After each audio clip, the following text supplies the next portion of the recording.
It's alive! It's alive! It's alive! Frankenstein. James Whale, 1931. One night during the strangely cool and wet summer of 1816, a group of friends gathered in the Villa Diodati on the shores of Lake Geneva. "We will each write a ghost story," Lord Byron announced to the others, who included Byron's Dr. John Polidori, Percy Shelley, and the 18-year-old Mary Wollstonecraft Godwin. Frankenstein is simultaneously the first science fiction novel, a gothic horror, a tragic romance and a parable all sewn into one towering body. "I busied myself to think of a story," Mary wrote. "One which would speak to the mysterious fears of our nature and awaken thrilling horror."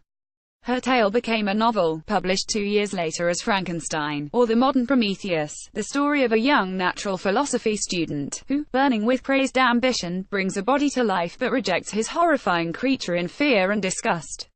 More like this, the ultimate U.S. novel about race. He took us on a tour of hell, the 100 stories that shaped the world. Frankenstein is simultaneously the first science fiction novel, a gothic horror, a tragic romance and a parable all sewn into one towering body. Its two central tragedies, one of overreaching and the dangers of playing God, the other of parental abandonment and societal rejection, are as relevant today as ever. Are there any characters more powerfully cemented in the popular imagination? The two archetypes Mary brought to life, the creature and the overambitious mad scientist, lurched and ranted their way off the page and onto stage and screen, electrifying theatre and filmgoers as two of the linchpins, not just of the horror genre, but of cinema itself. Frankenstein spawned interpretations and parodies that reach from the very origins of the moving image in Thomas Edison's horrifying 1910 short film, through Hollywood's Universal Pictures and Britain's Hammer series, to the Rocky Horror Picture Show, and it foreshadowed others, such as 2001, A Space Odyssey. There are Italian and Japanese Frankensteins and a blaxploitation film, Blackenstein. Mel Brooks, Kenneth Branagh and Tim Burton all have their own takes. The characters or themes appear in or have inspired comic books, video games, spin-off novels, TV series and songs by artists as diverse as Ice Cube, Metallica and TPAU. It was a flight on the wings of a young girl's dreams that flew too far away, and we could make the monster live again. As a parable, the novel has been used as an argument both for and against slavery and revolution, vivisection and the empire, and as a dialogue between history and progress, religion and atheism.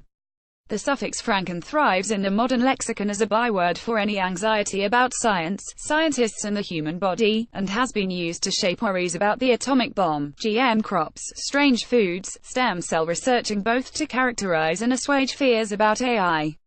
In the 2 centuries since she wrote it, Mary's tale, in the words of Bobby Pickett's comedy song, Monster Mash, has truly been a graveyard smash that caught on in a flash. Mysterious fears of our natural them scientists, they're all alike.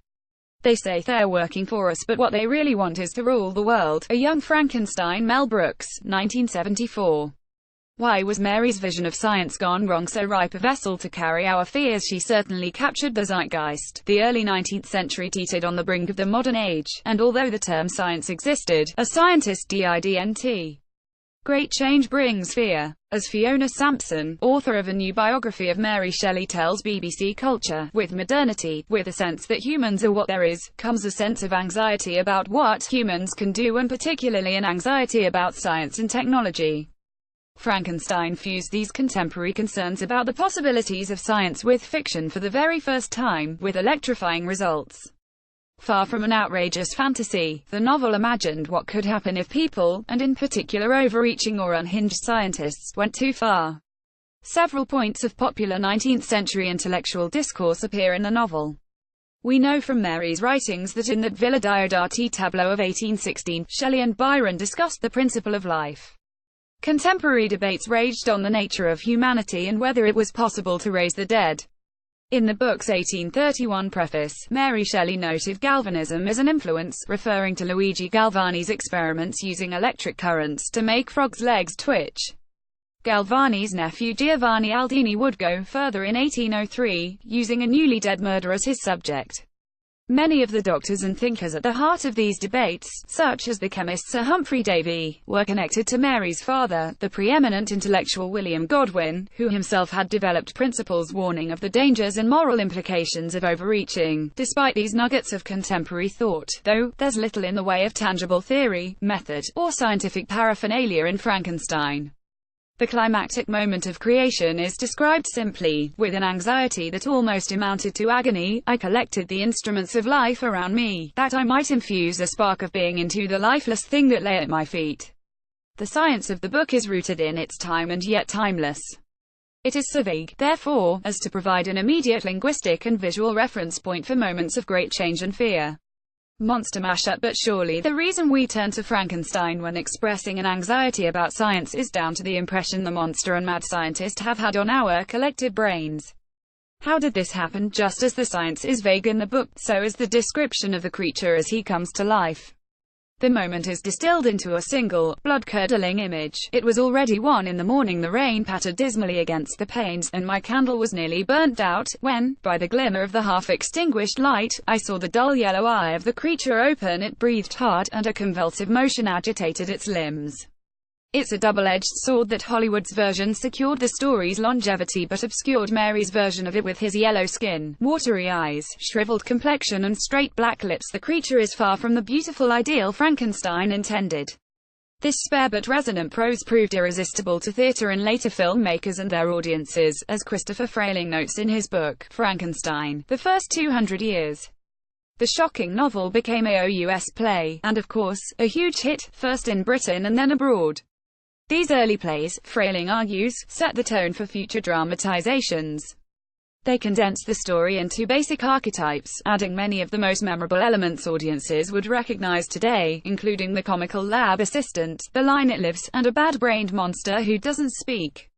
It's a double-edged sword that the monstrous success of Hollywood's Vision, James Whale's 1931 film for Universal starring Boris Karloff as the creature, in many ways secured the story's longevity but obscured Mary's version of it. Frankenstein, the film, created the definitive movie image of the mad scientist, and in the process launched 1,000 imitations, Frayling writes.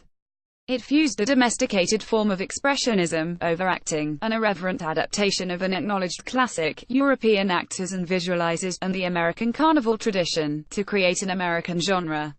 It began to look as though Hollywood had actually invented Frankenstein, making a myth, and so, a movie legend was born. Although Hollywood may have cherry-picked from Mary Shelley to cement its version of the story, it's clear she also borrowed from historical myths to create her own. The subtitle of Frankenstein, the modern Prometheus, name-checks the figure of ancient Greek and Latin mythology who variously steals fire from the gods and gives it to man, and makes a man out of clay, and represents the dangers of overreaching. But the other great myth of the novel is of God and Adam, and a quote from Paradise Lost appears in the epigraph to Frankenstein: "Did I request thee, Maker, from my clay, to mold me man?"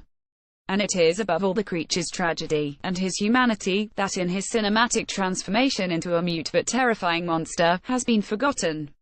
Mary gave him a voice and a literary education in order to express his thoughts and desires. He is one of 3 narrators in the book. Like the Tempest's Caliban, to whom Shakespeare gives a poetic and poignant speech, the creature's lament is haunting. "Remember that I am thy creature, I ought to be thy Adam, but I am rather the fallen angel, whom thou drivest from joy for no misdeed. Everywhere I see bliss, from which I alone am irrevocably excluded. I was benevolent and good, misery made me a fiend. Make me happy, and I shall again be virtuous." As an allegory of our responsibility to children, outsiders, or those who don't conform to conventional ideals of beauty, there isn't a stronger one. If we think of the creature as a badly made and unattractive human, his tragedy deepens. His first catastrophic rejection is by his creator man, God, which Christopher Frayling calls the postpartum moment, and is often identified as a parental abandonment. If you consider that Mary Shelley had lost her mother Mary Wollstonecraft at her own birth, had just buried her baby girl, and was looking after her pregnant stepsister as she was writing the book, which took exactly 9 months to complete, the relevance of birth and death makes even more sense. The baby creature is alienated further as society recoils from him. He is made good, but it is the rejection that creates his murderous revenge. As an allegory of our responsibility to children, outsiders, or those who don't conform to conventional ideals of beauty, there isn't a stronger one. The way that we sometimes identify with Frankenstein, as we've all taken risks, we've all had hubristic moments, and partly with the creature they are both aspects of ourselves, all ourselves. Fiona Sampson tells BBC Culture, they both speak to us about being human. And that's incredibly powerful. Some modern interpretations, such as Nick Dear's 2011 play directed by Danny Boyle for the National Theatre, have highlighted the question of who is the monster and who is the victim, with the lead actors Johnny Lee Miller and Benedict Cumberbatch alternating roles each night. And in this shape-shifting context, it's fitting that the creature is widely mistaken as Frankenstein, rather than his creator. So could a new, cinematic version of Frankenstein be on the cards? One which brings together the creature's humanity, the mirroring of man and monster, and contemporary anxieties. Just like the Romantics, we edge towards a new modern age, but this time, of AI, which brings its own raft of fears and moral quandaries. A clutch of recent films and TV shows have channeled Frankenstein, exploring what it means to be human in the context of robotics and AI. Blade Runner, Ex Machina, AI, Humans and Westworld among them. But there is one film director rumored to have been developing the story for a while who might be able to recapture the creature's lament as a parable for our time. Collecting a BAFTA for a different sci-fi monster fable, The Shape of Water, this year, Guillermo del Toro thanked Mary Shelley, because she picked up the plight of Caliban and she gave weight to the burden of Prometheus, and she gave voice to the voiceless and presence to the invisible, and she showed me that sometimes to talk about monsters, we need to fabricate monsters of our own, and parables do that for us. When the then Mary Godwin thought up her chilling parable that summer of 1816, she couldn't have imagined how far it would go to shape culture and society, science and fear, well into the 21st century. And now, once again, I bid my hideous progeny go forth and prosper, she wrote in the preface to the 1831 edition. The creator and creature, parent and child, the writer and her story, they went forth, and did they prosper? 200 years since its publication, Mary Shelley's Frankenstein is no longer just a tale of thrilling horror but its own myth, sent out into the world. BBC Culture's Stories That Shaped the World series looks at epic poems, plays and novels from around the globe that have influenced history and changed mindsets.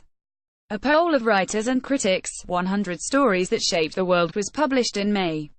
If you would like to comment on this story or anything else you have seen on BBC Culture, head over to our Facebook page or message us on Twitter. And if you liked this story, sign up for the weekly BBC.com features newsletter, called If You Only Read 6 Things This Week. A hand-picked selection of stories from BBC Future, Culture, Capital and Travel, delivered to your inbox every Friday.